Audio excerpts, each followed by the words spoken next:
Hey guys, this is a RuneScape bandos melee guide. But anyways, here's a table of contents. We got requirements, gear setup, how to get there, tips, boss kill, and loot.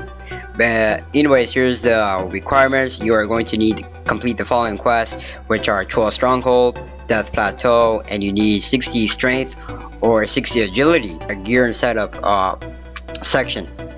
Now, everything is listed to newbie to professional and the cheapest to expensive.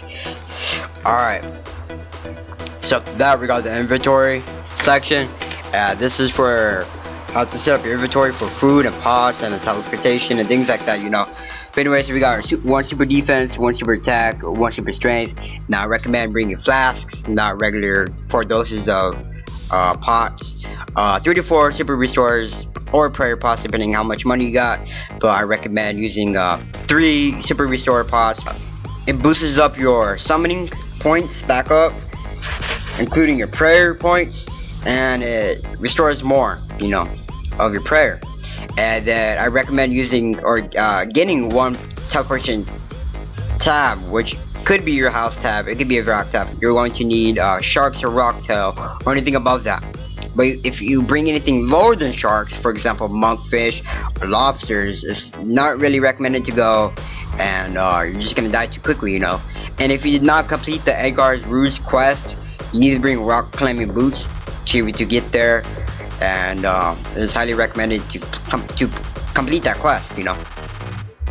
And then for the tips, another tip, this is for the 2H or two-handed ability bar. This is for you know, god, swords, weapon, things like that, you know. I believe this is the best ability bar setup for 2H.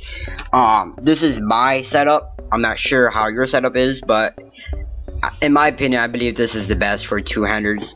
Copy mine if you want, if you're gonna use the 2H, but if not, I'm not gonna show you other ability setups because I'm using a 2H in this video. Alright guys, here's another section of tips. Anyways, summoning familiar is highly recommended, because if you bring a terror bird, or if you bring anything below a terror bird, it's not recommended. But if you bring a terror bird and above that, it's highly recommended, because you can store food, you know, you can store at least 12 or more food with that familiar. A house teleport, like I mentioned earlier, Edgar's Ruse quest completed to teleport to Trollheim or Trollheim, however you pronounce that. High divination for the items. Now I'm not a fanatic of divination, so I'm not sure which item to bring if you have a high divination or not. And a Zemrock arrow, that's basically to stop the Zemrock NPCs from attacking you when you enter the God Wars. You obviously need to bring a bandos item because you're going to be fighting bandos. And then above 80 plus stats and all combat stats, you know, strength, defense, and attack, and probably prayer too, and HP. Good food, good gear, and a good weapon is obviously needed, you know.